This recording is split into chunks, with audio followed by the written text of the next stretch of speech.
You know ID in the town all day. ID in the SEA. You know ID in the town all day. ID in the SEA. Hello and welcome to episode 379 of the fabulous Peltoncast, sponsored by our friends at Pagliacci Pizza.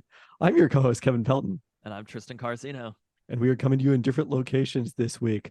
I'm in Seattle, Washington, home of the 20-win in August Seattle Mariners. There we go. Wow. I'm coming to you from Renton, Washington, home of the Super Bowl 48. And what have you done for me lately, Seattle Seahawks? Oh, wow. How quickly we move on. I actually should have said the first place in the AL West, although it's not as exciting now that they are into a tie. Hold on. I have to turn on the Peltoncast bat signal, the taco time neon cactus that I have here above me. There we go. Now the Peltoncast has started. Unfortunately, it's not behind you on the background, which would be really ideal if that were the case. But, we don't post the video that often anyway. Sign in an actual radio station. There you go. That's what that is. In fact, wow, if we ever had a radio show, if Talkin' Taco Time ever had a radio show, which, by the way, somehow even less likely than the Peltoncast having a radio show. Talkin' Taco Time. KUOW, peltoncast@gmail.com. The line's open. Talkin' Taco Time will host a weekly radio show. It'll be syndicated from here all the way down to Kelso. It'll be syndicated from as far north as Bellingham, as far east as, where is it, Wenatchee right now? Oh, yeah. As far south as Kelso Longview, and as far west as, I don't know. I'm not sure what the westernmost location on the Olympic Peninsula is. I would guess Port Angeles. Forks? I don't think I have been through Forks last weekend for the first time in my life, and there was no taco time. Let me tell you, I could have used the taco time. Not a lot of food available at 9 p.m. on a Saturday, so because taco time, everything that was open was crowded. Instead, I ate at Thriftway dinner on Saturday night. Thriftway? Yes. The Forks Thriftway. Wow. So shouts to Miss Thriftway. That is dire. Well, this week, as you may know, marks the start of football season. We are going to be previewing an actual football game that counts in the standings, sort of. I don't know if there really are standings in college football, but involving the Washington Huskies, but it's also another season. One that we talked about last week. One that has me legitimately excited for the fact that it is now full on fucking fall out there. Oh, yeah, it's fall. Yeah. It's just rainy. It's dark early.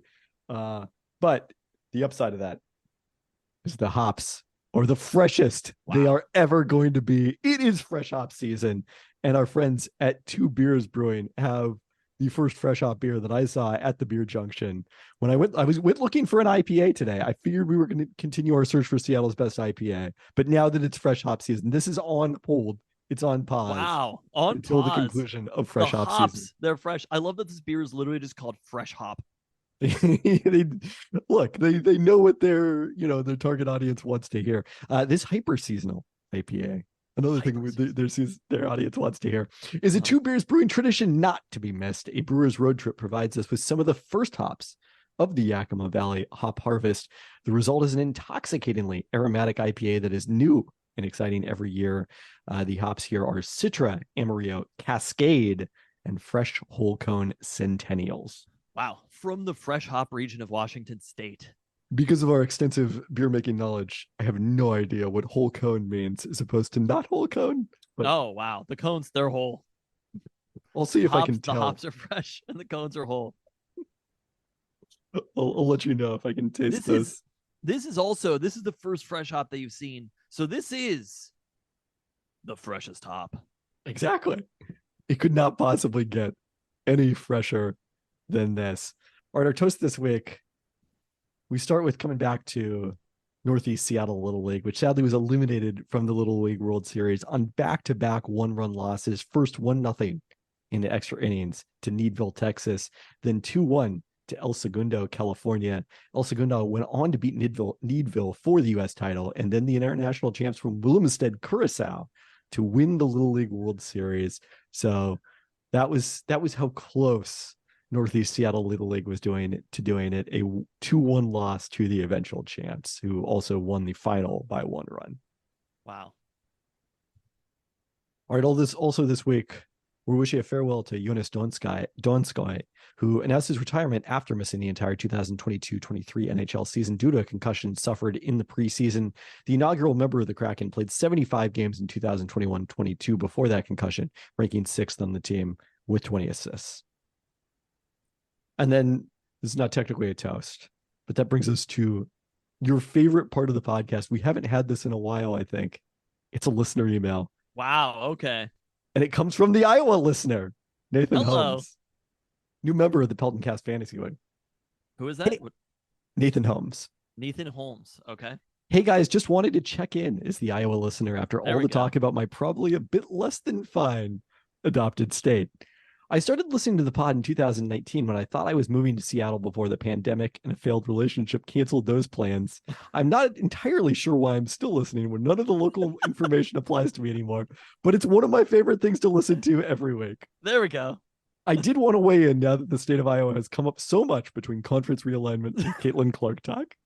There we go. Despite Iowa City and Des Moines being lovely, fairly progressive cities, I can It's confirm... actually, hold on. As your resident Iowa expert, that one's called Des Moines. Did I call it Des Moines? Yes. No, that that one, was the too one in Washingtonian. Iowa. I know you went to Mount Rainier High School. I You've got did. Des Moines on the brain, but yeah, the one in Iowa is called Des Moines, actually. Anyway. I thought I did it right, but it's tough when I'm reading something reading and talking at the same time. Yeah. It's harder to pronounce stuff when you're reading it. I'm as but a opposed to, lowly thinking about podcast it. host. I can't read and talk. I can confirm pretty much every stereotype Tristan has mentioned about, Thank actually, you. I'm sorry, Tristan has mentioned There we go. about football fans and the state's general obsession with college athletics and tradition. I've talked to people I'd otherwise consider completely reasonable who would prefer to continue watching 14-10 Iowa results than anything even approaching offensive competency, regardless of how it would impact win-loss record. If y'all ever make a trip out, though, for games, let me know. I have a list of restaurants and breweries that should be prioritized. So, regards, Nathan Holmes. There we go. I had no idea that there. Did you know there was an Iowa listener? I did not know that specifically. Look, My we're old- big in the Midwest, Nebraska, Iowa, the Plain States. I don't know if is there a we're definitely in Missouri. I don't know if that counts as a Plain State exactly. I don't know if we have any listeners in the listener in Kansas. We haven't cracked Seattle yet. One of these days. One of these days. My favorite part about it is that he started listening to the Pelton cast to prep for moving to Seattle as like, this is what you should do, like to get acclimated to the culture of the city. I would love to know if we could get a follow-up email or tweet from Nathan Holmes. Like, how did you first come across the Pelton cast then? Well, you were not in Seattle. So we'll stay tuned. We'll check back on that one. I have some perspectives. I think the Big Ten is about. I think. I mean, the SEC, right? The SEC was sort of known as like a defensive conference for a long time, and I think that's changed over time, right? You remember Alabama was always like, oh, Alabama like run game defense or whatever. They never have a good quarterback, and then over time, everybody kind of things always trend in the direction of offense, and I don't know if they always trend in the direction of offense. I would say they generally trend in the direction of offense. But I think what happened was, number one, the SEC, like, Alabama, it's not good enough for them to just be okay. Like, they do not view things like Nathan Holmes is saying Iowa fans do. They don't care about the means. They just want to know that they won the national championship. So when other teams won the national championship with wide open passing attacks, then Alabama, including, did Auburn win the national championship with Cam Newton? Yeah. So like and then again, I think they won twice. When your little Ed brother won a championship with Auburn as well. He was not there. He won it with Louisiana State, as it turns out. Oh. But when little brother is having success with an offensive approach, that's number one. And number two, I think, is their proximity to, like, they're a little more intermixed, I would say, with the Big 12 than the Big 10 is, even though the Big 10 has schools in Iowa. Big 10 and Big 12 both have schools in Iowa. Is that fair? No, it's not actually. Oh, okay. I think that I think there's going to be, I'm predicting, this is a long-term prediction. I'm predicting a more West Coastification of Big Ten football. And I think that over time, as these schools like Oregon, like USC, I mean, even UW right now, right? As the offense of these schools becomes ingrained into Big Ten football, I think over time, those schools are going to look more like us than we're going to look like them. That's And possibly true. and it'll only take one or two, right? I mean, like look, it's not like Ohio Ohio State State's already, yeah. offense isn't bad, but Michigan is the one where it's sort of like Michigan still is a very, very good program that is running kind of like an old school system. Yeah, well, guess what? Jim Harbaugh was doing that on the fucking West Coast for a long period true, of and time. it was successful on the West Coast. It was. But there's going to be, it'll take a couple of schools where it's all of a sudden like Iowa now is pass heavy or whatever, right? Like there's something is going to change. It'll be kind of like one by one, and all of a sudden, I think the Big Ten will be known a little bit more, or it'll be a little bit less about like there might not even be a Big Ten style of play. It's like saying like there's an NFL style of play. I guess there isn't. You know what? No, there's not like there is a little bit of like, okay, the NFC North teams are kind of like this, right? Or like the AFC North teams always sort of like have harder hitting players and they have these old school rivalries or whatever. But like ultimately, but also the Green Bay Packers had Brett Favre and Aaron Rodgers.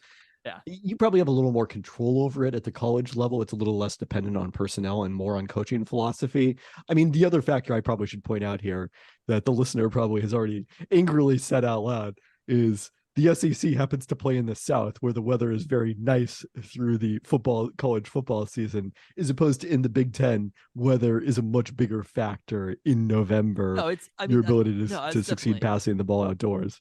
Considering that, but like, I still ultimately think that it's going to look more like that. To also fact check us, Auburn lost the second national championship game they appeared in under Gus Malzahn as head coach. Oh yeah, Gus Malzahn. That's what I meant. That was 2013. Who did they play? Who did they play in that BCS championship? That's a great question. They played Florida State, and a quarterback named Jameis Winston was the offensive MVP of that game. It's funny that it feels like an eternity ago that Florida State was capable of playing in a national championship game. I mean, they beat Oregon in the first one. That was the first CFP. And the one that they won, Cam Newton beat Oregon. Oh yes, of course. I'll toast that again. Our Big Ten rivals. All right, with that, I guess we've come to your favorite segment. Oh, wait, before we do your favorite segment, I wanted to do a little bit of extra keeping it 150. Oh, really? I went to Costco earlier today, and I just have to remark, how different. Have you been to Costco recently? It has been a couple months since I've been inside. A couple months? Yeah, I don't. Wow, you're gonna want to get Costco that frequently. Costco on the docket a little bit more often than that. It's an incredible experience. Okay. But I want to comment just how different the Costco food court looks over time. It is such a rapidly changing thing, the Costco food court. And the newest addition to the Costco food court that I saw today, strawberry soft serve ice cream. Interesting. Everywhere. It's a little interesting because I would have seen this as a seasonal thing coming in for the summer. I think this is here to stay, though. So you could do strawberry. You could get chocolate sauce on it. You can get more strawberries on your strawberry soft serve. I believe that's advanced. Can I swirl the strawberry soft serve? Does not appear that you could swirl. So it's a separate addition to the traditional vanilla and chocolate options, as opposed to replacing one of those, like when they have the strawberry frosty at Wendy's and you don't have the vanilla option. I personally, anytime that things are swirled, that's what I want, right? Oh, give me swirl or give me death. It is basically my motto. But it does not appear that you could swirl it. But getting the strawberry sauce on a strawberry soft serve. So where do you stand on the Wendy's strawberry frosty? Bro, had it the last time I went. If you had to rank the three different, no, I think there's peppermint too, actually. Wendy's is really exploring the studio space here. But let's say that we'll comment on these three: chocolate, vanilla, strawberry. If you had to rank those frosties, I would go strawberry, although I can see that might be because of the novelty. I typically, when it's vanilla or chocolate, will go vanilla because something about it feels a little less don't know if it's less sweet, but like the Decadent? chocolate frosty, like, To have your drink be ice cream. oh, look, that also is advanced. It's one of my favorite. It's someone who does not drink soft drinks whatsoever. It's one of my favorite things about Wendy's that I can do a combo without having to get something I'm not that excited about drinking anyway, when I'd rather just have water. Uh, but I would go the chocolate. I feel like it sticks on my teeth more. Does that make sense as a description? Chocolate. Okay. Yeah, I Yeah. guess so. So I would go strawberry, vanilla, chocolate, and then peppermint. Like huge gap below those. Wow. I Really? don't like peppermint as a flavor. Oh my God. You don't like fall and you don't like peppermint? I know. For people like me, normal human beings, we are riding high seasonally. Like literally the month flips to September. I'm excited about. Like you mentioned that it's fall now in Seattle. I'm happy about that information. You're the one who coined August being the Sunday scaries of months, which by the way, we're still in August. It is the Sunday scaries of months because school is starting. Life is coming at you after that. I'm not saying that's not true, but sometimes once those things start, you're happy to be there. Does that make sense? I suppose. There's a comfort to the routine of getting into it. Being able to put on like, I don't know, I fetishize like fall weather. I love storms, but like let's say that you get home from the Husky game, you throw on sweatpants and a purple UW hoodie after they've just defeated whatever Stanford, always weirdly, and then you lay in the bed and you watch Pac-12, futurely Big Ten, after dark for the next 4 hours. That is an amazing experience. SNL is just starting. Like it's getting darker. The darkness is good sometimes. That's what I've tried to explain to you. To see the good, you also have to see the darkness. I don't dispute that part of it, but that doesn't mean I have to enjoy the darkness. SNL isn't coming back, by the way, is it? There is still a writer's strike. Oh shit. I'm not saying this year, but in general, this is Yes. an annual thing. Yes. Well, I didn't even think about that. Do you think they'll do it without writers? No, I don't think they will. Not going to be on. They didn't last season, did they? They just ended the season. Oh, when the strike happened? I'm pretty sure that's what happened. I Or thought maybe the it was strike no, I guess happened over the summer. You're right. That was unrelated. Maybe I'm thinking of a different year. Huh? I've really given you something to think about here. But the fall is a great season. So for us, but also I love fall flavors, right? I made pumpkin muffins earlier this week. Right? I'm all in on this. And then it naturally leads into peppermint. And then the moment it becomes December 26th, I hate my life for 3 months. All right, I'm giving you an L on this one. On May 2nd, the show went on an indefinite hiatus due to the Writers Guild of America strike. I had no idea. I thought the season just ended. It was very close to the end of the season, so it did not throw things off that dramatically. But I did remember it correctly that we did not get the Pete Davidson, Kieran Culkin, and Jennifer Coolidge episodes. Wow, none of them. Wait, didn't Kieran Culkin host it earlier in the season? Am I misremembering that? Maybe that was the year You think before. they're gonna run it back 2 times in the year? It was like Eddie Murphy when he was the host every episode. They were like, Culkin's the permanent host. You must have hosted in season 47 because I remember Kieran Culkin coming on and he showed the thing of him like when Macaulay hosted it when he was a kid. Yeah, I guess that was November 2021. Yeah. Huh. Okay. Feels like yesterday. All right. With that, it's time for your favorite segment. Don't burn yourself. We got Mariners hot takes coming at ya. This is a pro management take. Oh no. They rarely heard on the Peltoncast pro management take.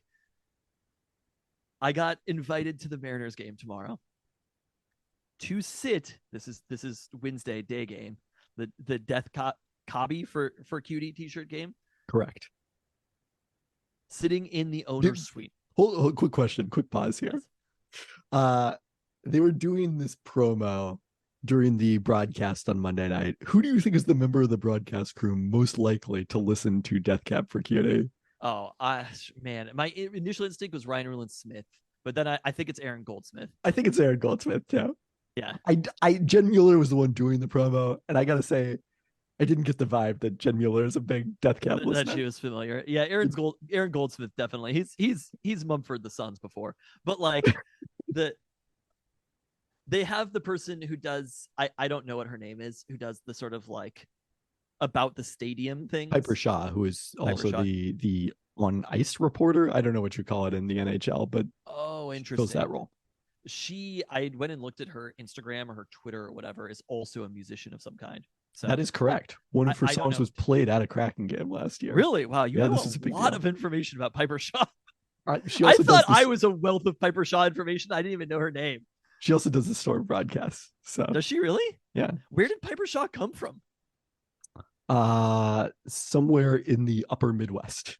Okay. The hockey part of the Midwest. Probably Iowa. Anyway. That's the most derailed we've ever been in a hot take.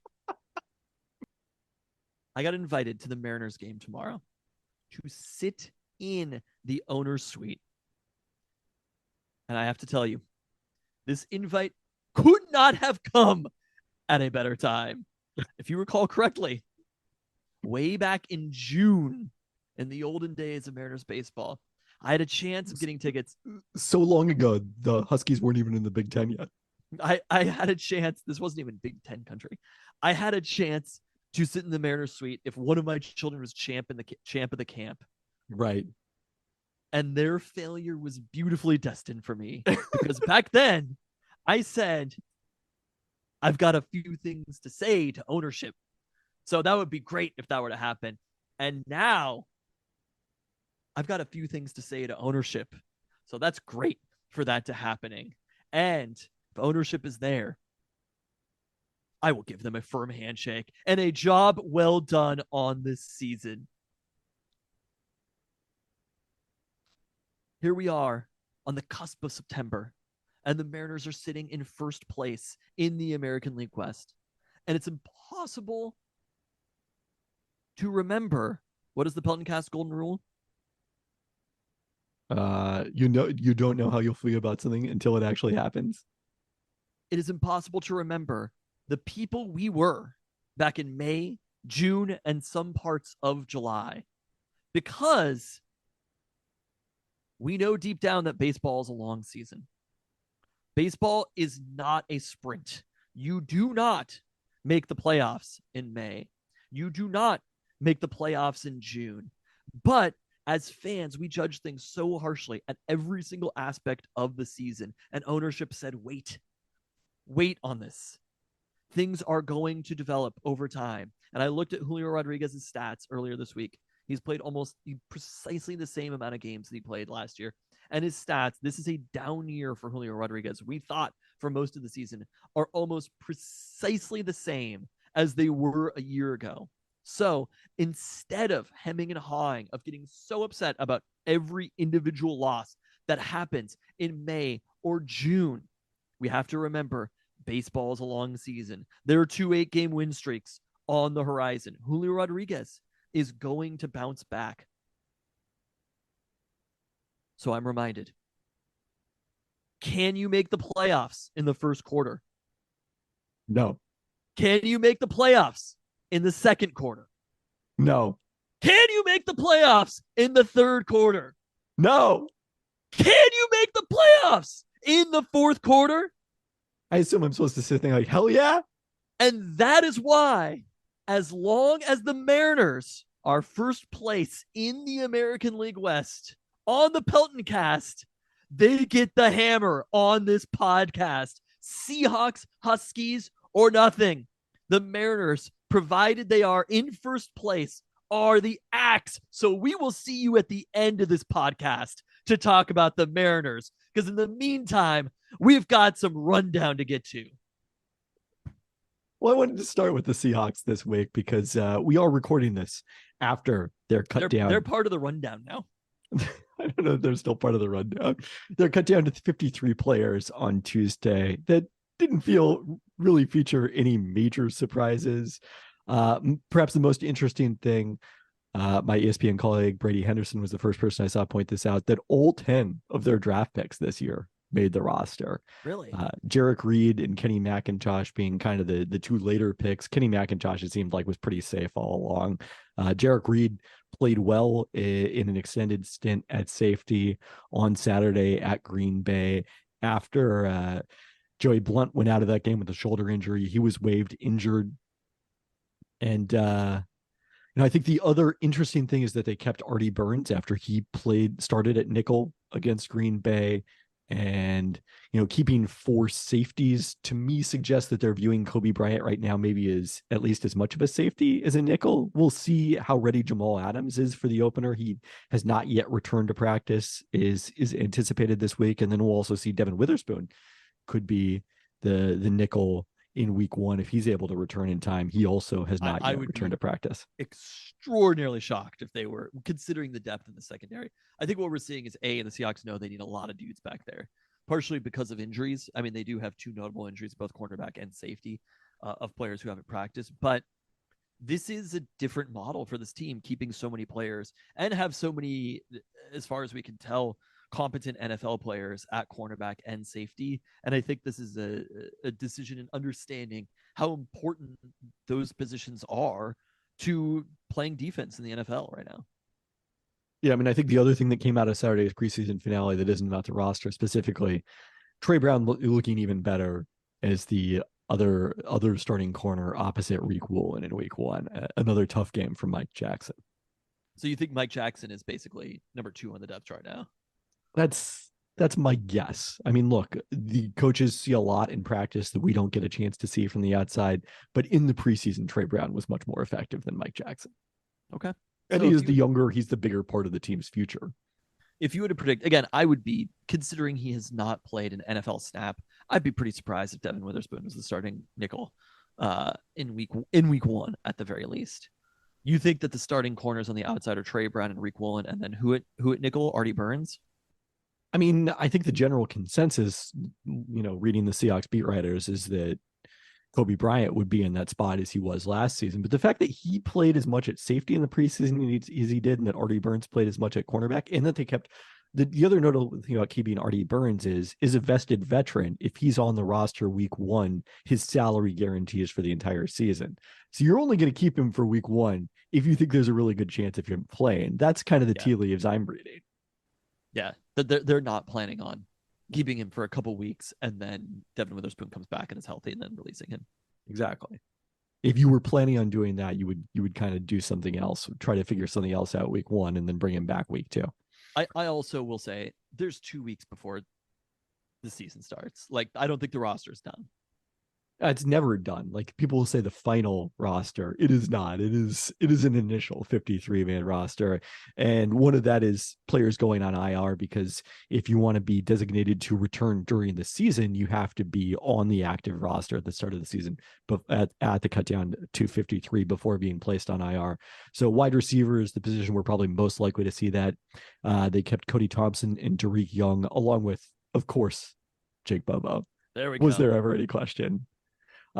Instead of Cade Johnson, Matt Landers, Aesop Winston Jr., who were all productive and played a lot during the preseason. Both Thompson and Young could be IR candidates with their injuries. Thompson, I believe, is shoulder, Young a hip that could require surgery. So, could see some of those guys brought back, or some depth on the defensive line with one of those 2 spots with 6 wide receivers currently on the roster. And then maybe the other place where there was a decision was middle linebacker, where John Radigan made it over Vi Jones, Patrick O'Connell, and Ben Burke-Kirven. Yeah. I think I kind of liked Patrick O'Connell. He, I believe, started on Saturday. So he or at least saw significant playing time. So that was a little bit surprising to me, perhaps. I mean, I will say, I think as compared to past roster cutdowns, there was less like agonizing seeming decisions. Like, the projections were pretty consistent the entire time, I would say. Like, Bobo played his way onto a spot and that sort of thing, but it wasn't like, oh my god, there are 12, there's 8 good receivers and we can only keep 6. There would seem to be a pretty clear divide between the roster spots and the non-roster spots this year. I can't tell if that's a good thing or a bad thing. I mean, it reminds me a little bit more of kind of like early glory days, Pete John era, of like, there wasn't a lot of drama during the preseason once they were established, like after Russ got. I disagree, because they were like good players. Like, you look at the halcyon days of the 2012 and 2013 Seahawks, they were having tons of players getting claimed off waivers. So you think that the roster was better overall then? Because to me, I viewed it as like, they've got pretty good players at every position. And There there's wasn't like not a a lot lot of of starting questions because like these starters were established. But I'm saying that like the battles just for the 53rd spot were really good all of the right now or back back in the then. day. Right now, do you feel like that's not the case? Like their depth is not as strong I mean, as that's what I it just was? said. It's like basically the guys who got cut, other than maybe at wide receiver, it was like, yeah, that wasn't a surprise. But does that mean that they just have like a pretty good 53? I mean, that's the hope, is that like the cutoff is precisely there. Yeah, because I feel like in other scenarios where you're having a bunch of battles, it might mean that you have like a pretty good like 40 players and then a bunch of people fighting over these last spots who are all kind of take it or leave it, right? Like I felt like borderline that on roster players. I felt like that more the last couple of years where the Seahawks were not very good in the preseason and the back end of their roster really got exposed. So I like. think this is a positive ultimately that they're having. I don't. I mean, we've talked really so little about the Seahawks. I'm excited about next week chatting with Ben, previewing the season, but uh, I do feel like they have a good core of NFL caliber players. It's interesting that all the draft picks made the team. Yeah. I mean, that's what built up that depth to the degree that we are at this point, is that you look at those years where they did not have that many draft picks because of trades, and we're not able to fill out the back end of the roster. We're really heavily depending on undrafted rookies. This year you have Bobo and you have Carson Stoll, the long snapper, are the two undrafted rookies who made it this year. Because of the fact that you had a huge draft class in 2022 and another big one with 10 players this year. But it is also like, as you get further down the road, you don't want to be cutting those players. You don't want to draft a player to cut them, but you would assume that you have enough good players on your roster already that you can't, like 10 draft picks being able to make the roster is kind of a lot. I mean, 8 of them were in the first 154 picks. Like, it would be pretty surprising if anyone drafted that high didn't make it. And McIntosh, given the situation at running back, never really seemed threatened. It was only Reed that seemed to me to be a question mark. So they sort of just picks. had quite good draft picks ultimately overall. Yeah. And one of them was a running back. And or like a 7th round running back is a pretty valuable asset to have. Can be a very nice thing to have. So the other big news on Tuesday, Jackson Smith and Jigba back at practice with his left hand heavily wrapped. Yeah.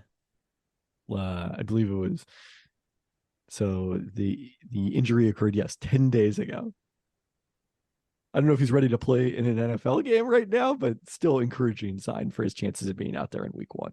I mean, he was definitely having passes thrown to him at practice, even if it was catching them. Yeah. No, it's one thing to have the pass thrown to you. It's another thing to actually catch it. It also makes, obviously a hand injury is different than something else where he can't run or something like that. Like, he's going to be able to be up to speed by the time he is playing. So I think this is, if JSN had to get injured, this was probably one of the better possible injuries. I'm not worried about him not being able to catch or whatever now. Like, he'll be fine in that regard. So I don't know. I initially, when the injury happened, assumed there was no chance of him playing in week 1. And now, I mean, we talked about that last week, right? Saying that Jake Bobo is looking like he might be he might be on the field in week 1. I mean, he still probably would be on the field. He still is very likely your 4th wide receiver. I have now, a week later, seeing Jackson Smith and Jigba practice and thinking I think it is much more likely that he plays in week 1. Just seeing how quickly he came back and the fact that he's having passes thrown to him. It's pretty encouraging, pretty shocking. Like, he just sort of continues to defy us. Yeah. I mean, I would say that one of the things, either way, but especially if Bobo proves to be as effective as he was during the preseason, and, he had another nice game in Green Bay, catching a touchdown, drawing a pass interference, is like, if you could get the snap counts down for DK Metcalf and Tyler Lockett, they've been among the most frequently used wide receivers in the NFL when they've been healthy the last couple of seasons. And Lockett in particular, as we've talked about, his tendency to wear down and suffer minor injuries in the second half of the season, giving him a little more rest wouldn't be the worst thing in the world. So I think that's all I have on the Seahawks until next week. Yeah. The Rams, Sean McVay has promised they will have a kicker by the time they face the Seahawks on September 10th, which is actually kind of good news for the Seahawks. I feel like they would have been more dangerous without a kicker. If No, Sean that's McVay actually had true. to go for fourth downs. Yeah, he's promised that they'll have a kicker. That's Maybe the thing he's he has to do. maybe he's threatened they have it. Well, their There we final go. 53-man roster, their initial 53-man roster did not include any kickers. Yeah, the final 53-man roster. It's set for the year. Unchanging, unceasing. All right, with that, let's get into the roundup. There we go. Starting with the Seattle Sounders, who actually earned a point last Sunday at Minnesota United, Wow. as Yaimar Gomez Andrade scored both goals in Sunday's 1-1 draw, getting the Sounders on the board with a header in the first half, but allowing Minnesota to equalize via an own goal after halftime. The Loons had 16 shot attempts and doubled the Sounders in XG, so pretty fortunate draw, all things considered. We didn't see dramatic lineup changes by Brian Schmetzer, but Obed Vargas did replace Leo Chu in midfield, giving the Sounders a more defensive shape. Still no Christian Roldan in the 18 as he works back from his second concussion of the season. Although the draw technically moved the Sounders up to third in the standings, in terms of points per match, the West is tightening. Seattle tied for fourth there at 1.42 points per match with Vancouver, which has 2 matches in hand, and barely ahead of Houston and San Jose at 1.4 apiece. That makes this a big 2-week match week for the Sounders, who play Wednesday in Austin before returning home Saturday for a derby against the Portland Timbers. Austin currently battling for the last playoff spot, while the Timbers look out of it. They are 13th in the West at 1.04 points per match. Portland fired longtime manager Gio Savarese last week after a dispiriting 5-0 loss at Houston that also saw striker Yaroslav Nizgoda suffer an ACL tear. With interim manager Miles Joseph in charge, the Timbers lost 3-2 at home to Vancouver last Saturday. They also play midweek against RSL. So even though things are not going great for the Sounders right now, they're going even worse in Portland. There we go. There's always a silver lining. For the first time in the 2 years since the NWSL expanded to Angel City and San Diego, one of the teams from the state of California beat OL Reign in a regular season match on Sunday. Is Angel City FC playing at home got a goal from former Reign player Madison Hammond in building a 2-0 lead that withstood Megan Rapinoe converting a penalty in the 74th minute. In a surprise move, Laura Harvey started backup Claudia Dickey in goal over starter Fallon Tullis-Joyce, rewarding Dickey's role in the team's clean run through the NWSL Challenge Cup, including a pair of matches against Angel City. That move did not pay off as Dickey was out of position on Angel City's opening goal. Rapinoe came on at halftime in her return after the World Cup, while Rose Lavelle went the full 90. I also saw Jess Fishlock come in the second half as she's working back from injury, and naturally the Reign attack got much more dangerous with Fishlock and Rapinoe in there. Hopefully they can play more extended minutes this weekend, because the result dropped the Reign into the 6th and final playoff spot with 24 points, 2 points behind Gotham FC and Washington Spirit, and 2 points ahead of Orlando Pride, who visit Seattle on Sunday in a crucial match. Reign still tied for 4th in goal differential. They're capable of playing better. Certainly we've seen in the NWSL Challenge Cup how well they've played, but a little scuffling right now as they've lost, I think, 3 matches in a row. Well, speaking of 3 consecutive losses, that stretch eliminated the Storm from playoff contention at 10-25. And they could not help their own lottery cause in home and home losses to the Chicago Sky in that span. After getting blown out in Chicago last week on the road trip, the Storm led heading to the 4th quarter on Sunday at home, but went without a field goal in just 1 point in the final 5 minutes and 16 seconds, allowing the Sky to come back and win. The worst news came Tuesday when Chicago won at Los Angeles, clinching the head-to-head season series against the Sparks, who they're battling for the 8th seed and moving within a half game of them in the standings, 1 back in the loss column. LA still the favorite. They still make it in 60% of my simulations of the remainder of the season, but that's twice as much as Chicago's playoff odds entering the game. And they would have been hard pressed to make the playoffs had they lost this one, which they won 76-75 on a play where their star Kalia Copper pretty blatantly pushed off former Storm guard Jordan Canada on their final offensive possession to get the go-ahead basket. And then LA had, I think, 3 shots on the final possession to try to win this and missed all 3 of them. So this is what we're watching.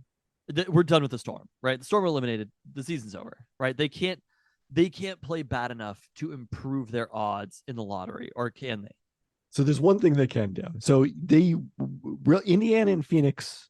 Has, like the Storm, also been eliminated. They ended an even longer playoff streak than the Storm, who had made it every year since 2017, Brianna Stewart's rookie season, or 2016. Yeah, 2016. So seven consecutive years the Storm had previously made the playoffs. Phoenix had an even longer streak, I think 10 consecutive years. They, barring something dramatically unforeseen, will be first and second in the lottery order. And Who is then that whether again? Phoenix and Indiana? in Indiana. Okay. So basically the Storm's position swings on LA or Chicago. There's a small chance that Minnesota or Washington could also fall out of the playoffs, but that's like under 2% of the time in those simulations. So if it's LA gets the 8th seed, the Storm enters the lottery third, 18% chance at the number 1 pick. Okay. If Chicago gets the 8th seed, it's fourth, 10% chance at the number 1 pick. Okay. So, but there's nothing else that the Storm can do at this point. Well, That's there what is, I'm saying. because they do happen to play 2 times against the Los Angeles Sparks the rest of the season, including Thursday. Oh, And I then see what you're saying. They host the Sparks in the season finale on September 10th. And if you're looking for a time to rest Jewel Lloyd at the end of the season, that might not be a bad one. Do you think, and maybe this is a stupid question, the Storm are aware of all this, right? Yes, they're aware of this. Okay, they're paying as close of attention to this as the Peltoncast is. I mean, I don't think that the coaching staff is paying as close attention to it, but I think the front office likely is. I mean, I can't say that specifically, but they understand the stakes. Is the front office instructing the coaching staff on how to approach these games? No, I don't think so. So is that kind of baked into your 60% of simulations? Those 2 games against the Storm are in there? Yes. Is that part of it because of the weaker schedule that the Sparks have? Because of the fact that those are, they're not guaranteed wins, but they're very likely wins.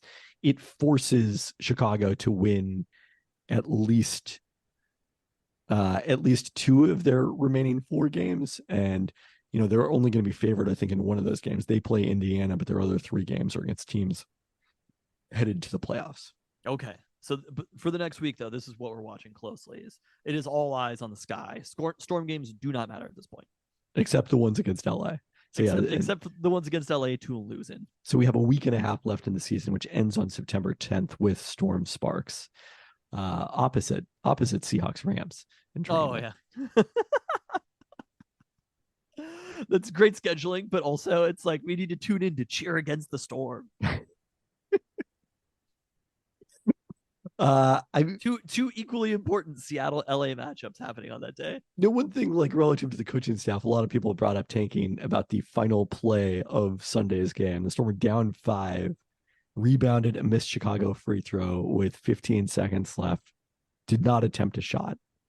It was very perplexing to watch. I don't know what happened, but again, that was the game they had huge incentive to win, to beat Chicago and try to knock them out of the playoffs. They had no interest in losing that game, self-interest in losing that game. I mean, the possession begins kind of normally as Megwigor pushes the ball up the court. Sammy Whitcomb isn't moving as fast as you would probably want in that situation, but she finds a wide open Jordan Horston. And I think that's just kind of a case of, Horston is a rookie, got confused because Chicago wasn't coming to defend her as she was going in for a layup. And she was like, wait, why aren't they defending me? That I maybe should not shoot this layup, and pulled it back out. So that certainly was not anything that was communicated from the bench. That was a very strange play, though. It was. I agree. I mean, the reality was people were talking about it being tanking, but winning would have been the best outcome for the Storm. That's what I'm telling you.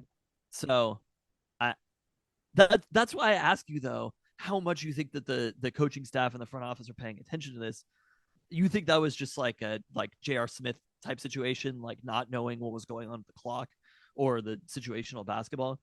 Yeah, I mean, it was more understandable for a rookie in a regular season game than a veteran in game 1 of the NBA Finals.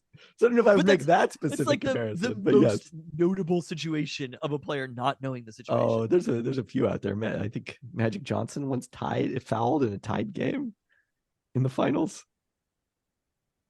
I'm pretty sure that happened against Boston at one point. Or no, he Okay, dribbled out the Grandpa. clock. He dribbled out the clock when in a tie game. Sorry that I didn't remember that play that happened in the 80s. I haven't gotten to that winning time episode yet. Well, I'm sure it's going to be in there. I have not yet seen this season of Winning Time, but I'm sure it's going to be in there. All right, should we get to UW football? Absolutely, we should. It's an anticipated season. Whew. I'm freaking ready. I mean, this was one of those situations. I thought that the Husky offseason, Peltoncast Golden Rule. I thought this was going to be one of those off seasons where it was like the Husky season ended, beat Texas, and it would feel like no time had passed, and it was just like we are back into it. And honestly, it didn't feel like that. No. Like what the amount of attention that UW football has had on it has been almost completely off the field because of like my entire attention that has been paid to college football has been completely on conference realignment. Like when people in RCFB are talking about the actual games, I'm like, what are we talking about here, folks? Like You were let's so get confused back- when they started talking about games last weekend. Yeah, it was like, let's get USC back to the is playing a important football point game? here.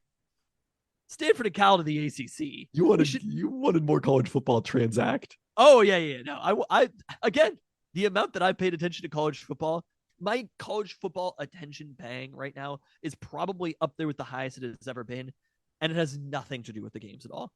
So it's more proof that transacting is much more exciting than the actual games of football. But now that we are in it, now that we are at the ultimate season of the Pac-12, and the Huskies are starting with a game against a very, very good team. I'm not in midseason fan form right now. I will say, I think we're gonna have to build there in this week one.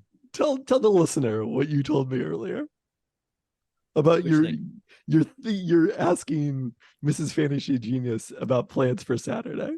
Oh yeah. No, I was like, it's 80 degrees and sunny. What? Just do a drive to the coast. I literally had no idea. I mean, there's two games, whereas like the Seahawks preseason game, I was in Nashville. I like pull up Twitter or whatever, and people are like, "Game starting here at Lambeau Field." And I'm like, "What?" That game much too early for us. So far off my radar, right? I was in SEC country. I was mad. There are rivals. I'm not feeling good about it. You know, I had issues with Josh Heupel at the time, but could you tell that it mattered more? Could I tell that it mattered more? That's a great question. I don't think in Nashville you're going to tell that it mattered more. No, I actually could tell that it mattered more. So one of the people that I was hanging out with, this publisher in Nashville, she has 3 sons who play football. One currently plays for the University of Tennessee as a wide receiver.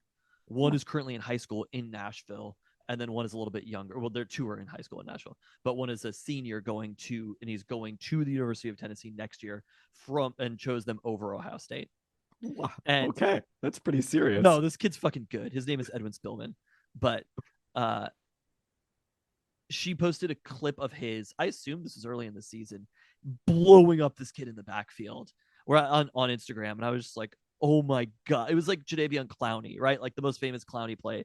It looked like that, and they lost the game that happened, because I was like, I assume this team wins every single game if he's good enough to be playing there. But they had gone to Alabama on that Friday night and played against probably one of the best high schools in the country at football. They said that the quarterback was committed to Florida, I want to say, and they had like a receiver on the Alabama team that was committed to Alabama. Like they were playing very, very, very good teams. This wasn't shit that happens in Seattle. You know what I mean? I don't know almost anybody who has a child that picked UW or anything over Ohio State and was playing Alabama football on a Friday night. So I think I did get a sense that it meant more. Okay, there you go. You did come up with something. Yes, Edwin Spillman, a 4-star recruit. He's a 4-star recruit. Yeah. 6'2", 225 outside linebacker. But also, I don't go to the Assembly Food Hall or whatever. No, Assembly is the one in Vegas, right? Or no, is that what the one I went to? I think it's called the Assembly Food Hall in Nashville, Tennessee. Block 16 is the one in Vegas, yeah. for the record. and I don't see a photo of Kalen DeBoer advertising Coke Zero. You know what I mean?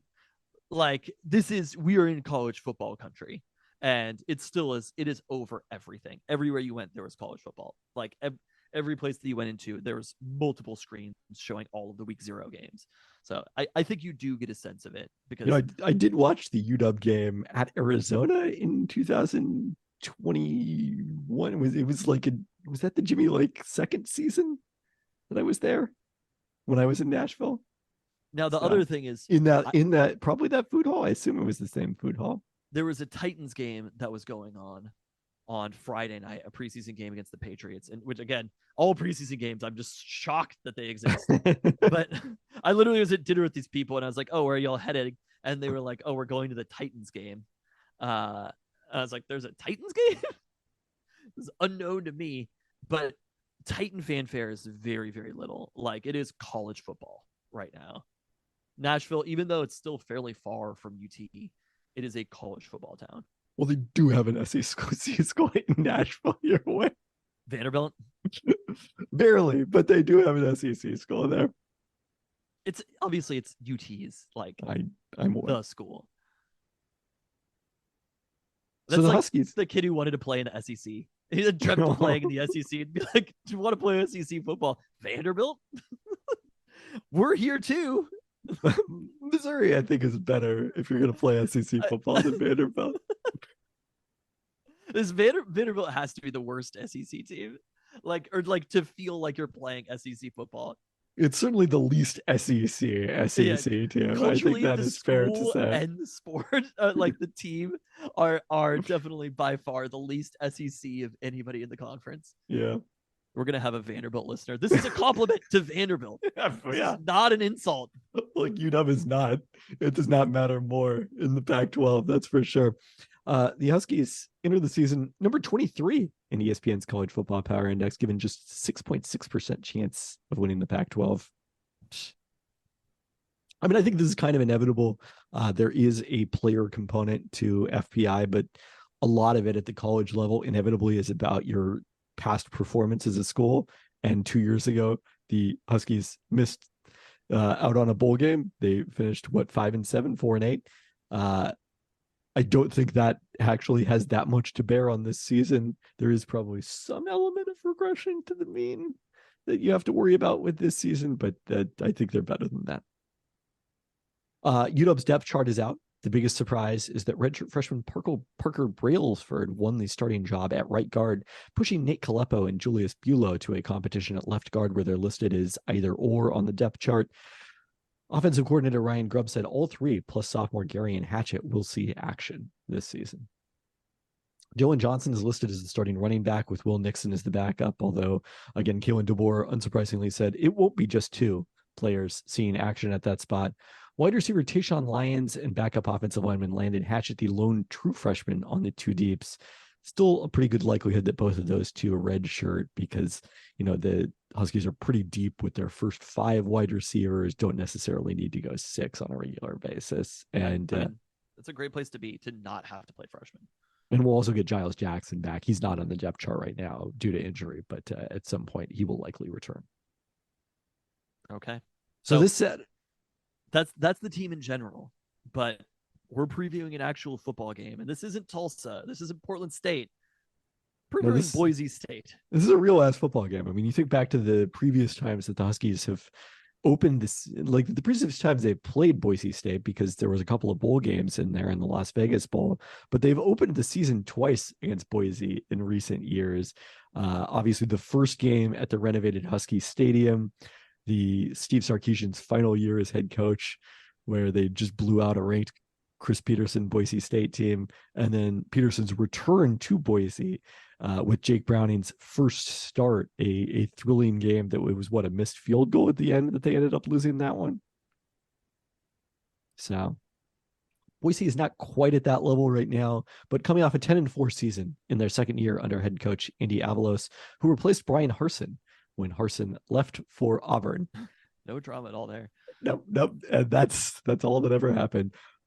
Boise went 8-0 in the Mountain West Conference regular season, but lost the conference title game to Jake Hayner and Fresno State Wow. before beating North Texas in the Frisco Bowl. Their lone Power 5 conference game last year, they lost the season opener 34-17 at Oregon State. They started the season just 2-2 and then underwent massive changes after that, replacing offensive coordinator Tim Plow with former Boise head coach Dirk Cutter, who came out of retirement, and quarterback Hank Bachmeier, who has since transferred, with redshirt freshman Talon Green, who completed 61% of his passes for 7.5 yards per attempt with just 6 interceptions, enters this season as the unquestioned starter. Something the Huskies have been talking a lot about Green as a major run threat. He ran for 10 touchdowns and 7.3 yards per carry, helping him finish third in the Mountain West in QBR in his first season as a regular player. Cutter returned to retirement after the season, and Avalos hired old friend Bush Hampton. There we His go. offensive quarterback coach after Hampton spent 3 years at Missouri. This is, of course, bringing him back to his alma mater. In the SEC. You got that SEC experience as a wide receiver and quarterback coach there, but did not call plays, has not done that since the 2019 UW season, which, let me tell you, looks a lot better in hindsight after a couple of years of the John Donovan era.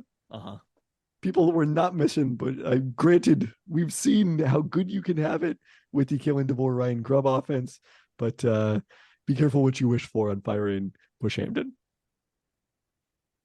Boise State last year was number 95 nationally in pass EPA per play, according to College Football Graphs, number 41 in rush EPA per play, and also run heavy with 59% of their plays as runs, number 25 nationally. In addition to Green is a run threat, they returned fifth-year senior running back George Holani, who ran for 1,157 yards and 10 touchdowns, as well as backup Ashton Jeanty, who ran for 821 and 7 touchdowns on 5.3 yards per carry as a true freshman. Kind of adding to the run-heavy element of this, they lost Latrell Caples, who led a balanced receiving attack with 51 catches for 549 yards. To a leg injury suffered in fall practice, he's out for the season. So, though, the real strength of last year's team was their defense, which ranked 35th in FPI efficiency as compared to 80th on offense. They lost 6 starters from that unit, but do return their leading tackler, DJ Schramm. And that's Avalos' background. He was the defensive coordinator at Boise, and then Oregon was his job before taking the head coaching job at his alma mater. Oregon and Boise. Okay. Yeah, I mean, look, it makes sense. Educationally, the Pacific North, similar levels of school. I mean, Chris Peterson did come from Boise to Washington. It's not like we're not connected to there. There you go. The Huskies are 14.5-point favorites in this one, but it is still a scary season opener, I would say. Absolutely, it is. I mean, from your description of what Boise State was doing well last year, I think there's probably a small element of they were beating up on pretty weak competition. And then when they played a team who was a little bit closer in Fresno State. I mean, the Mountain West is not bad. They beat Fresno State, but that came when Jake Haener was injured. It's not weak competition as in like they're playing the worst teams in the league, but it's a weaker schedule. Like the record is not quite indicative. If they were a Pac-12 team, they would be around 500 or slightly below 500 probably. So I think that's more of where they should probably be. Didn't a team that was around 5, granted it was a sunny Sunday in Tempe, something we will never have to see again, thankfully. Sunny Saturday in Tempe. But if a pretty bad Pac-12 team beat the Huskies last year. It happens. Any team could beat any team in college football. But what I'm saying is this is a team that was the offense EPA wise was not that efficient. It's a large rushing attack. I think the UW defense will be a little bit better. Last year, Boise finished 54th in FPI, almost identical to Washington State. How'd that game go? They had to leave the conference. Oh, no. We left it to them, but they were a 500 conference team, so you're probably right. Although they lost much worse to Fresno State in the LA Bowl. That was a 29-6 Fresno State win in Jake Haener's final college game. I had no idea that Fresno State played Wazoo in a bowl game. I had completely forgotten that piece of information too. I knew that they won the Mountain West championship. This is totally unrelated, but your sunny Saturday in Tempe, when Gino is up, not to get into the Mariners talk, the Mariners are so good. We talk about them in every segment. When Gino is up with the 2 runners on, down 2 runs, I was like, he's gonna hit this 3-run jack, and it's gonna be like, can you beat the Mariners on a rainy Tuesday in Seattle? And the answer was yes, they could. But I was like, this team will not die. Anyway, they're a school that was relying on their defense. They're losing a lot of their starters from defense. The offense wasn't necessarily that efficient. It's still built around that rushing attack, which is probably something that I think UW should be able to attack a little bit more. Like if they're scoring quickly and Boise State is taking long drives to score, it's just a difficult proposition. It's very similar to last year where we talked about like this UW offense. We haven't seen them in 2023, but there's nothing aside from our own fear about being ranked high that would suggest that they're Cameron not Davis' going to injury, I suppose. even still, like it's going to start passing. It's going to start from the pass game and support the run game. Like again, we talked about this. Like I don't know if there's any individual running back who could make that big of a difference to have lost for UW. The cumulative depth is important, but I don't think you look at it with Cam Davis being out and say, well, this offense is going to be markedly worse. There's still another year in the system. You know, for Michael Penix, this is now what is 4th year with Kalen DeBoer or 3rd? I think it's 4th year with Kalen DeBoer. No, it's only his 3rd.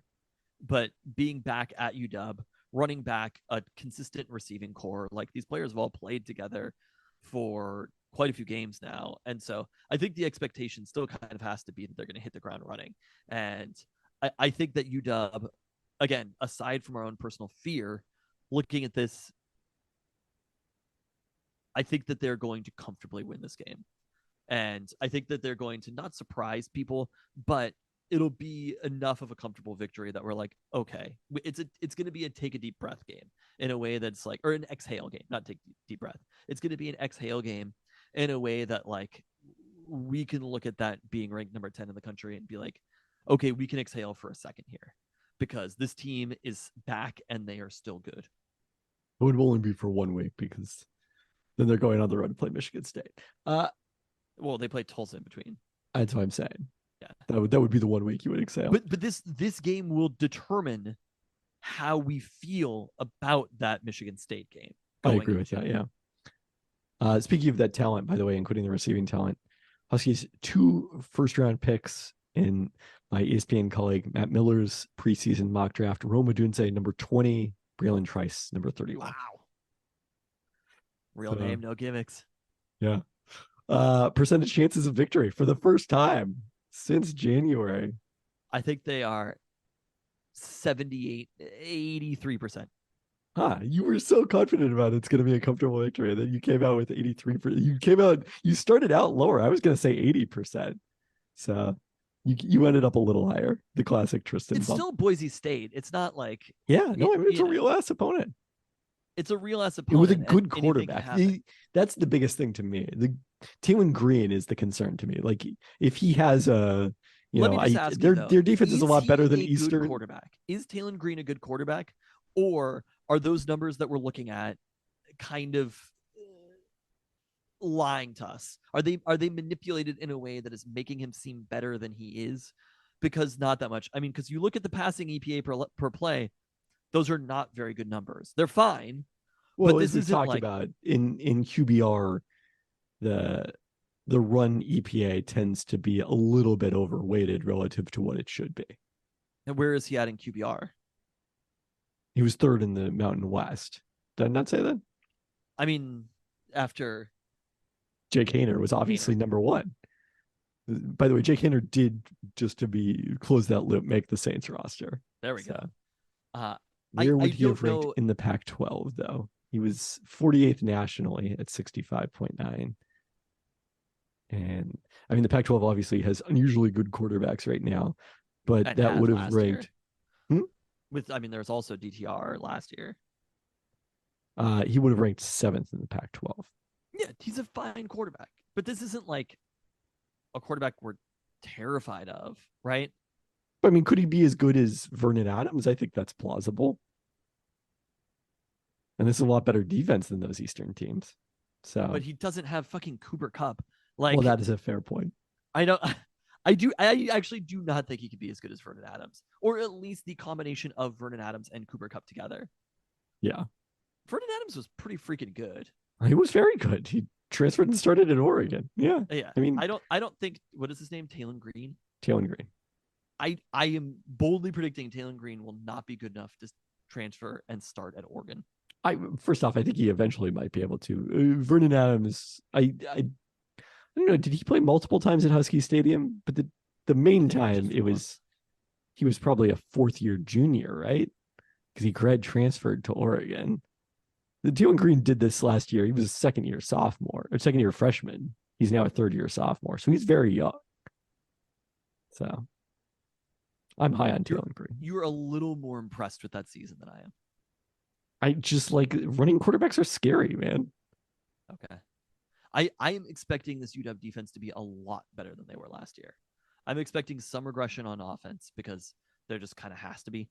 And I'm expecting the defense to be significantly better. I'm expecting those two things to more or less even out, where the regression on offense and the progression on defense lead to the Huskies being in about the same place, around maybe the 10th best team in the country. Which is where the pollsters have.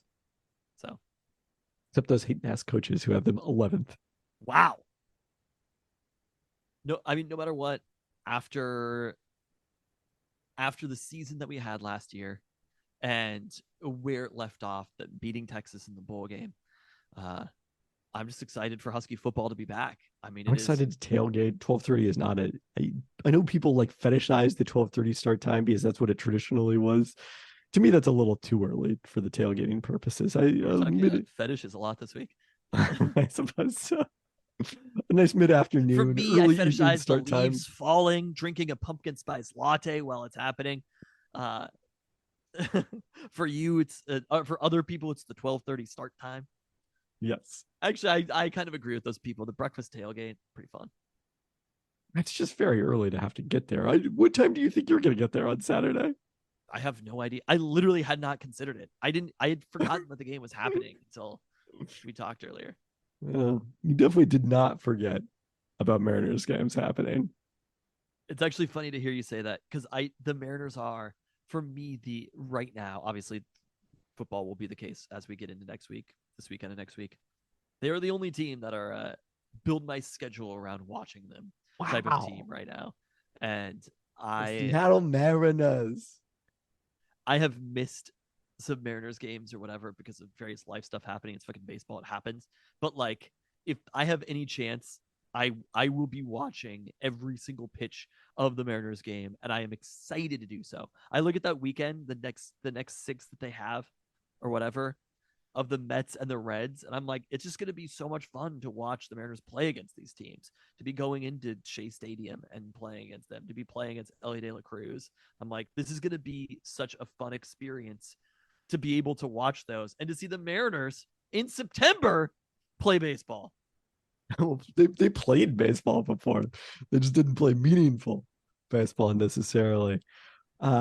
I was thinking back to the Mitch Haniger game against the A's at the end of the 2021 season, and how it was like the first time I had actually watched a full Mariners I remember game. you got a Pagliacci pizza. I did. It's like you made a whole date of it. Lovely right? night. Yeah. And now it's just like, that's a thing I do, is watch full Mariners games. Yeah. Not always, obviously, but from time to time. It's totally different. And don't look now. These 2023 Seattle Mariners, the AL West. This is not a division race. This is a goddamn arms race between these 3 teams. All 3 of them locked in at number 1 in the American League West. This is the type of situation where it is 1 full month of stress, maybe even a little bit more, 5 weeks of stress where we're having to pay attention every single night. The Mariners, they will feel like they cannot lose a game.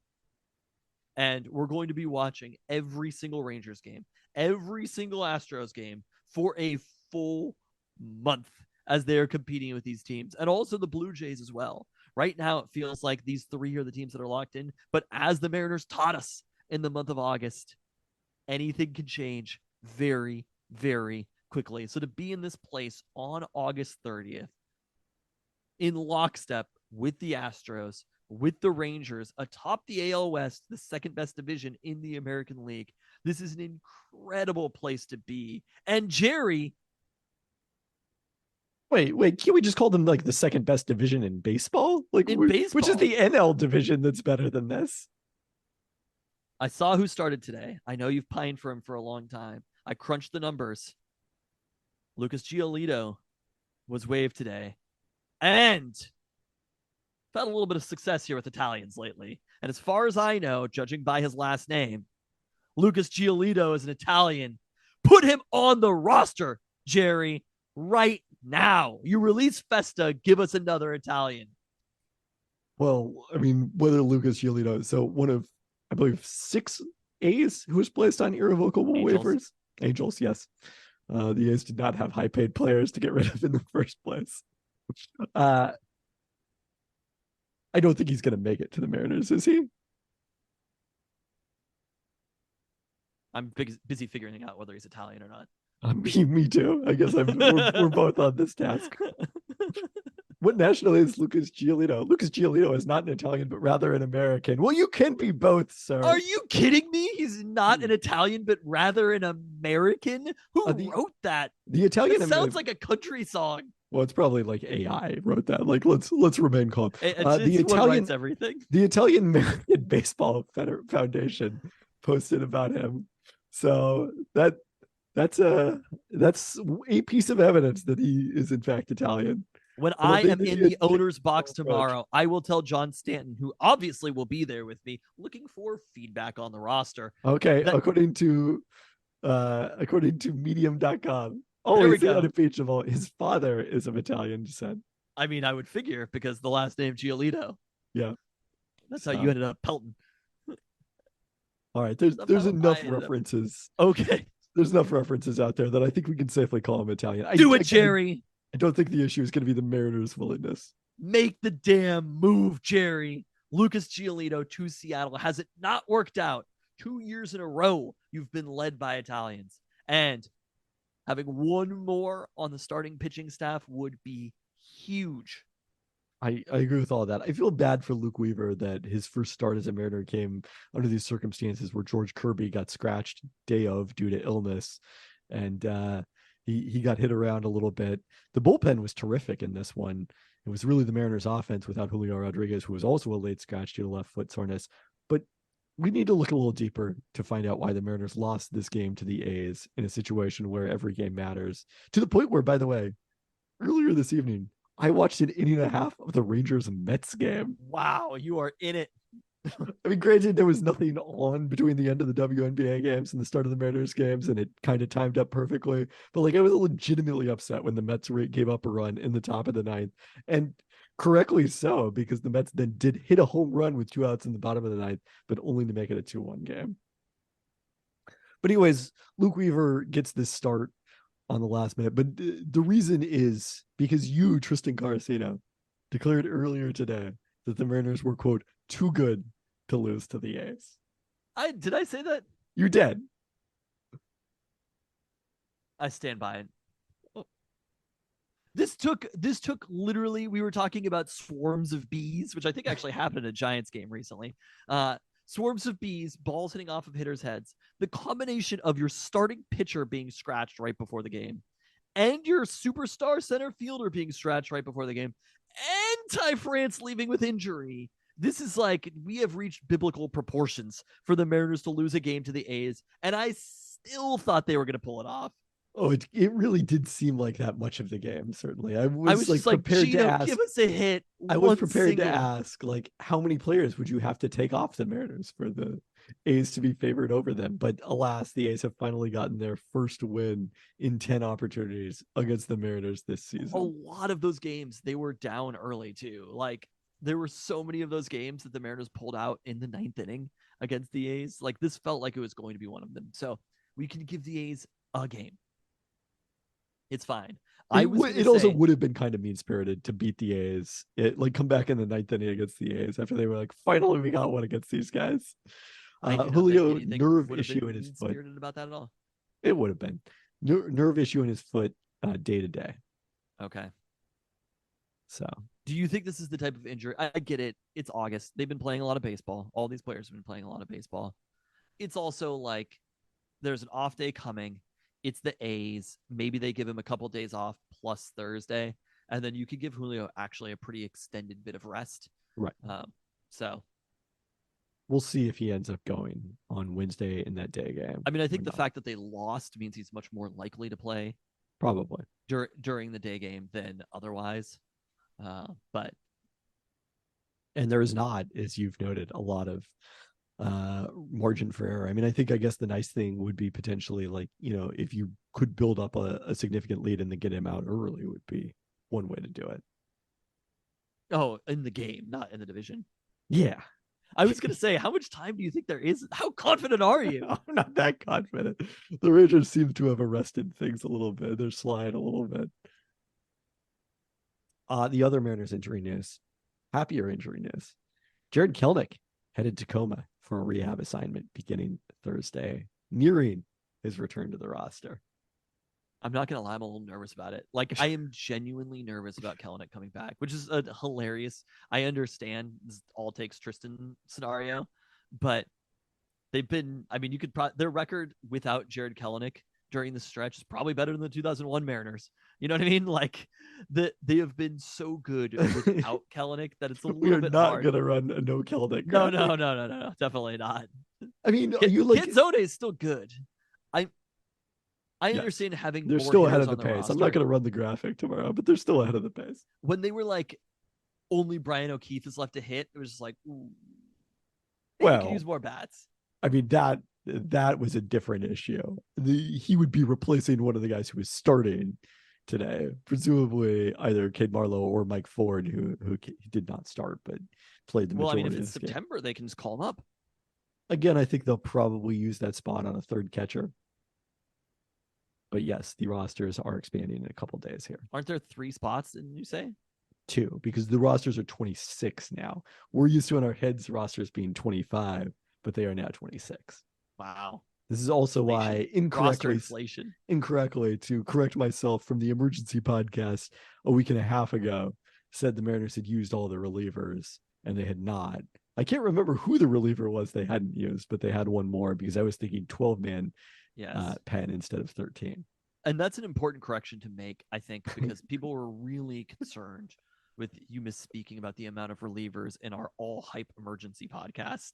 Look, it's important to correct myself when I'm wrong. But I also need to correct myself when I was wrong by saying that Jared Kelenic was the greatest baseball player to have ever existed or will ever exist. And now, after this win streak with Kelenic coming back, I hope that it's not just the right field job has been turned back over to Kelenic. I don't know. He's had a good season, obviously. I don't know. He's going to play mostly left field, won't he? It was where he was Or- playing previously. I mean, Cade Marlowe has had a nice season and all. I feel like we probably need to calm down, especially I went and looked at the Rainiers stats to see where Onofrio Haggerty ranked, and he was dramatically more effective at AAA than Cade Marlowe was. Was he? Dramatically. Call him up. He's had a great run here, had a terrific at-bat tonight with That's the what I bases meant. Left loaded. field. I was like, wait. I would just like to see some Canzone out there as well. I don't want him to be completely pulled from the lineup. I don't think we're at risk of that. I mean, the one thing is that tonight made clear is that like the Mariners are a little lefty heavy. That would be the case for Haggerty coming back up because they started Canzone originally in the lineup. They had to play one of their lefties and then brought in both Ford and Marlowe because of injuries and ended up with like a lot of lefties against a left-handed starting pitcher, which probably wasn't the reason they struggled offensively, but it didn't help. So we'll see, though. I mean, ultimately, it'll probably be good. It'll probably be good to bring Kelenic back and to have another bat in the lineup.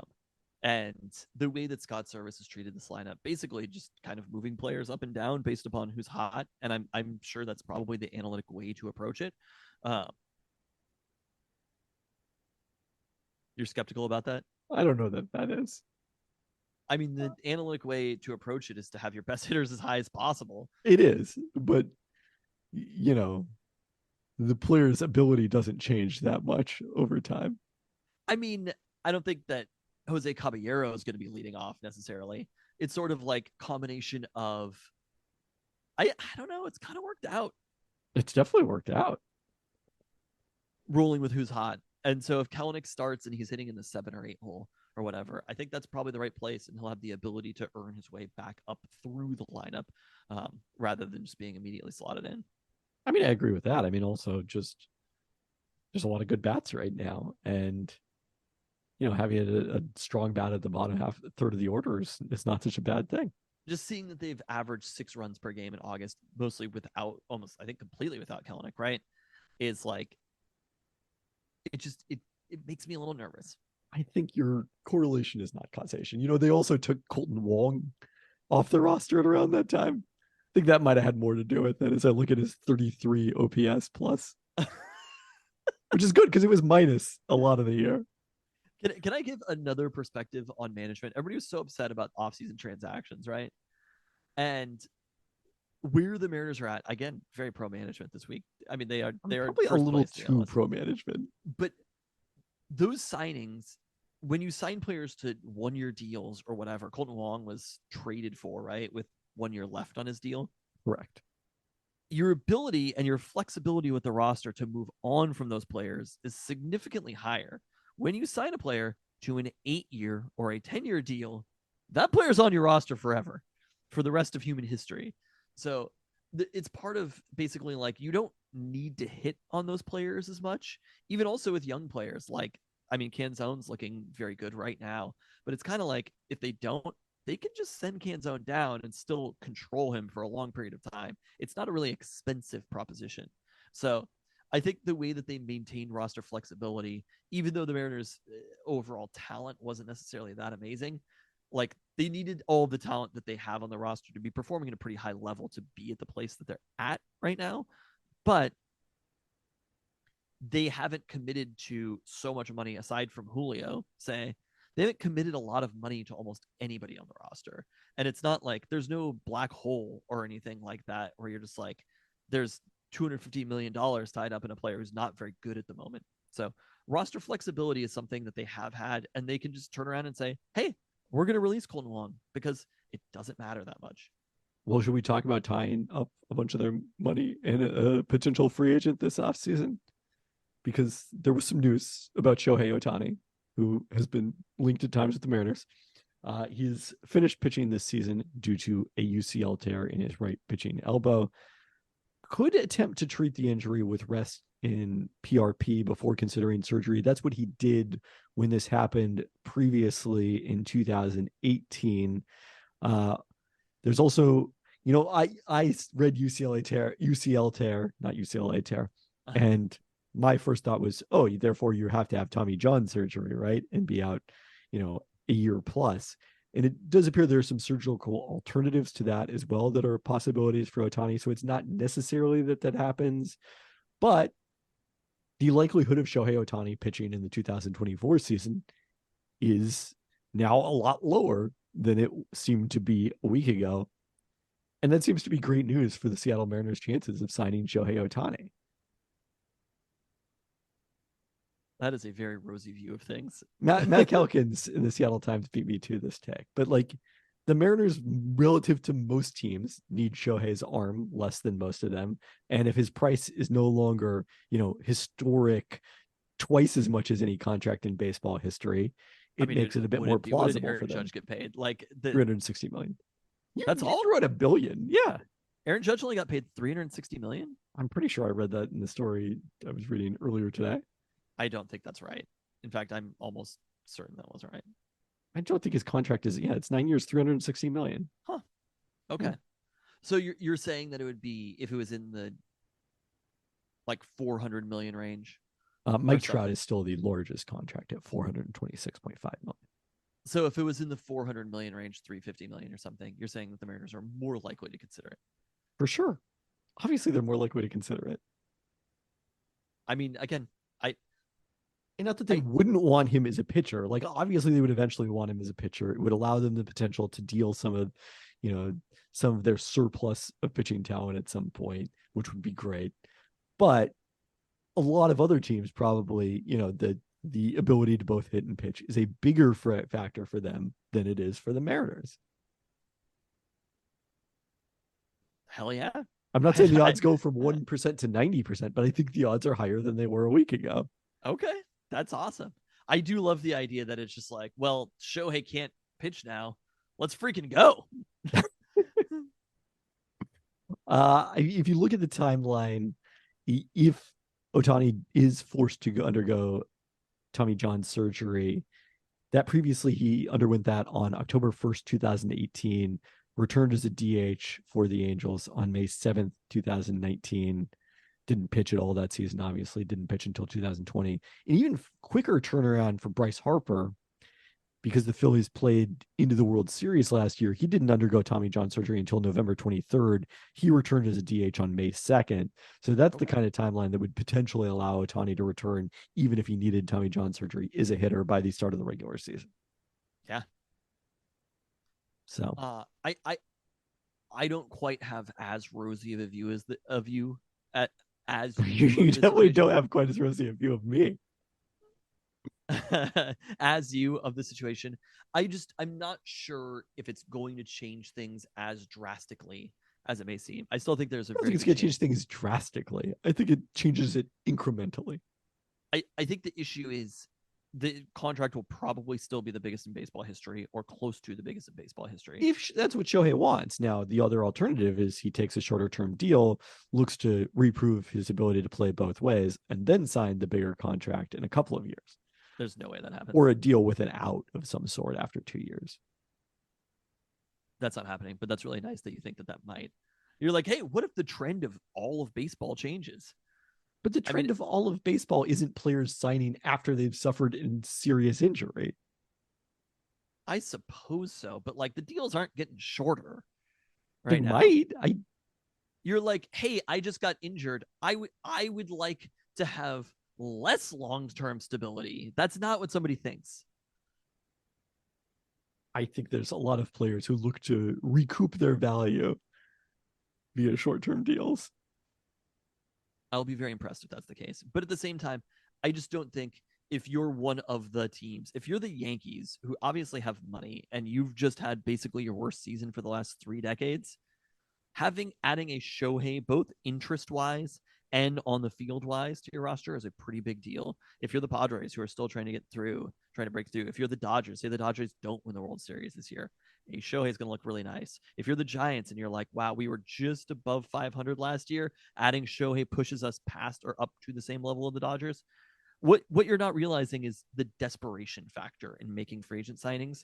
And the Mariners are, I guess, Shohei-wise, in a little bit less of a bad position because management, maybe rightfully so, I mean, they would be wrong to not try to sign Shohei, but like they are viewing this season. We know exactly what the Mariners management is looking at right now. They are saying they're patting themselves. This is an opposite take from the earlier pro management take that I gave. Mariners management is patting themselves on the fucking backs right now. They are saying, we waited this out. We rolled into this year. We didn't make a bunch of free agent moves. We went and found a couple of players on expiring deals. We made some small deals, and we're in first place in the American League West because the core is this young pitching staff, and it's Julio, and that's who this roster is, and that's who they're building around.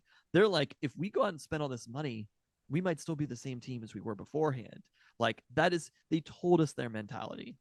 So I think the Mariners will have no desperation, depending on what happens in the next month. I think you're underestimating the desperation of you've never fucking played the World Series in franchise history, and you're close enough to taste it now. That is, I'm like last really, year they weren't. Last year they were really still a ways skeptical. away. I'm very skeptical that is the mentality. San Diego, like other teams have that mentality. Nothing in the John Stanton tenure has indicated to me that is how he views. Nothing in the John Stanton tenure has been them going 20-5 in a month, 20-6 in a month. I mean, I get that, but again, we're in unprecedented territory here. They are riding high. If you are Mariners front office, if you are Mariners executives, you are just like, I fucking did it. Like this is the roster, and they did that. Why would we not run it back with the same roster? Why would we go out and spend $40 million a year that we don't need to spend? That is what I have seen as again, it is a very rosy perspective that you think that this injury will mean anything for whether they actively try to sign Shohei or not. But First off, I think they're going to actively try to sign him. Whether they bid the most is a different question. Those are two totally different things. Words have meanings. okay. Well, on that note, Words have meanings. wait, Wait, hold on. New, Let me see what this, new let me see what Peltoncast this ticket slogan. said. Oh man, I have to log in. This is the owner's suite ticket. Yeah. You just received it via I email. literally like 11:40 p.m. or whatever. I can't John wait. Stanton cordially invites you to join him. Wow. For an open roundtable of feedback on current and future transactions, as in related to Italian Americans on the roster. A little bit shocking. It's so specific. They said that to everyone. And also feedback on the current value of Shohei Ohtani relative to the current Mariners roster. 1:10 p.m. T-Mobile Park. Thanks All for that was in listening. there. Thanks.